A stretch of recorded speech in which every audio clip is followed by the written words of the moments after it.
Hello, this is Sean with the podcast Thrive Not Survive After Abuse with another episode. I think it's already 111.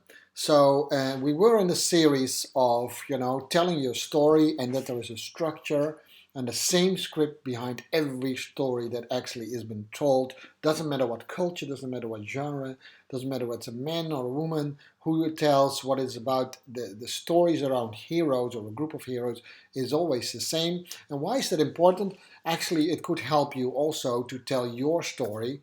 And then later on, we go deeper into telling the story if it's about a sexual abuse victim. So, in this case, yesterday you had to talk about a question of that I received for Instagram Live, which was about how to get balance in your throat chakra. But today we're going to continue about with how to tell your story. So we already went to that you have to start with your backstory, and I think I used the example of Bilbo Baggins, who lives in the Shire and is very happy, but he was a little bit torn. Should he follow one set of ancestors that were always very adventurous, or should he just go stay in the Shire and have a comfortable life? But of course, he had some things to do, and he decided to go on an adventure, right? And the hero in the story always has to leave where he or she is. Now, if you translate that to your normal life, doesn't always mean that you have to physically leave, but sometimes you have to leave your current beliefs to get to somewhere. That's also an adventure. I mean, that there is something in there, and you do that because you have your desires, you have your goal. That's typically always split into an internal desire and an external desire. So, for instance, if you look at the story of Harry Potter, his external desire was actually to understand why his parents were killed, and that he wanted to take revenge in the end on this person, Voldemort. His internal desire actually was just to be accepted as among the people that were with him. And finally, he understood that he was a wizard, so he found his tribe, and he had to be accepted there as well. So you can see that throughout all these books how it comes. So what is your external and internal desire, right? So in my case, my external desire is actually to put a stop to sexual abuse. Still working on it, to be honest. But internally, I just wanted to be peace. I wanted just to get a normal life. I didn't want it to be hindered by what has been going on with me. So those things always happen. And the next phase that always happen in every story, and it's remarkable how that then also fits to normal life. That's why these stories work so well. They need to hit a wall, right? They need to hit a wall. As the heroes always they come into a wall. We're not talking about the struggles that they have. We come about it later, but they were hindered to get where they want to go.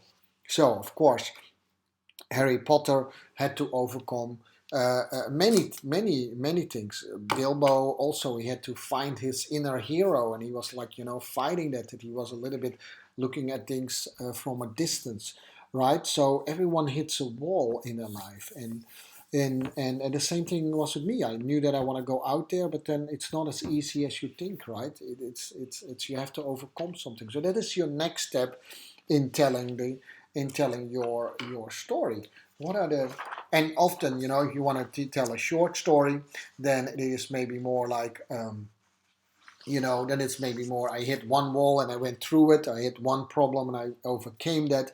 That's when you do the short version. You just tell your biggest thing that you overcame, and that is. But if you think about a long span of life, then there might be multiple walls that you had to overcome before you finally arrive where you want to go. Now we talk a little bit more about the final achievement, but there's nothing interesting about the hero story that just says, hey, I want to achieve that, and then suddenly they had it. It's just what they set out to do, they immediately had it. Whether it's an athlete, whether it's a story person or a hero in a fictive story, you will always see that they have to overcome things. They set out to do some things, and then they have to overcome things. And that's why and then if you can make people believe. Now actually you don't have to make them believe like you made it up. You don't, if you can let people feel, that's what I want to say. If you can let people feel, hey, that's the struggle I have. So in my case, my struggle was for 19 years, I kept it all a secret. I thought I was alone. I felt ashamed by it. All these things. Those were my walls. I had to overcome these walls, right? 19 years. And in my case, if you talk about abuse victims, they all had that same feeling. It might not be exactly 19 years, but strangely enough, it is around that number of years that people keep it silent. They don't want to talk about it. They feel ashamed. They feel very alone. That's the wall that I went through. And when I overcame that and came out, that's when I saw auditing and other possibilities. I'm doing what I'm doing right now. Does that make any sense, right? So my question to you is, just focus on those four phases first, right? Number one is, what is your backstory? What happened to you? People need to know you a little bit better before you take them with you on your journey. And like I said, it could be just an internal journey where you leave your false beliefs behind, right? So those are the stories that are really interesting. Maybe you believe that the world was flat, right? That's a belief that you have to leave behind. Maybe you didn't believe in God and you found God, or the other way around. Maybe you thought there was a God and you believe now it's not. And I'm not swaying you on one way or the other. It is when you do that and when you set out on that search for what is true for you, right? It's always what is true for you. Then you will find that you actually have some sort of an internal drive to do that, and you have also something that you want to achieve externally, right? So externally, I start to quickly formulate for myself that I wanted to help people, and that sounds really good. But if you don't understand what your internal drive is, you might not have a complete story at all. So I had to admit to myself, I'm helping people, but at the same time, I'm still struggling with it. But I use that struggle I made from my message, so to speak, right? And then, of course, it's a great idea. I started to think about this when I was like 18, 19 years old. And then much later, in my mid-30s, I started to discover that I actually didn't tell my story to anyone. And that was my biggest hurdle. That was my wall to come, so to speak, out of that that silence. That's why my book is called Broken Silence. At some point in time, I broke the silence, and I thought, what should I be ashamed for? Right? It's someone else did this to me. Does that make sense? So, what is in your story? How did that work? And again, don't have to be immediately with abuse, because I go in the last episode of this series a little bit more specific in how the story develops for an abuse victims. But in general, what is your life story so far, right? What did you have to leave behind to be where you are? And what were your internal, external desires, so to speak? And what is the wall that you are hitting? By the way, I think I told you already, this whole theory of storytelling comes actually from a book called Expert Secrets. So I would highly recommend to look into that. And I'll in the next episode, I'll also tell you a little bit more if you want to just read about it. And then it's a little bit more interesting. Whether you use this commercially or just to engage your audience, whatever your audience is, it could be just the people at home.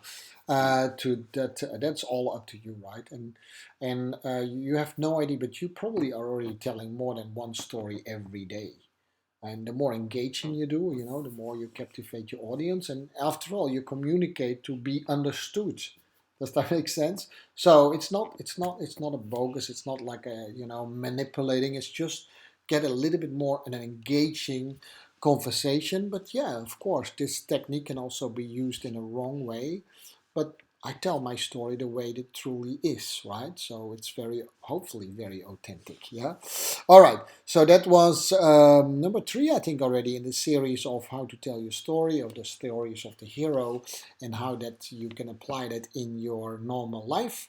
This was Xiao with the podcast Thrive, Not Survive After Abuse. I'll hope to hear you back tomorrow with episode 112, 112 already. All right. This was Xiao. Bye bye.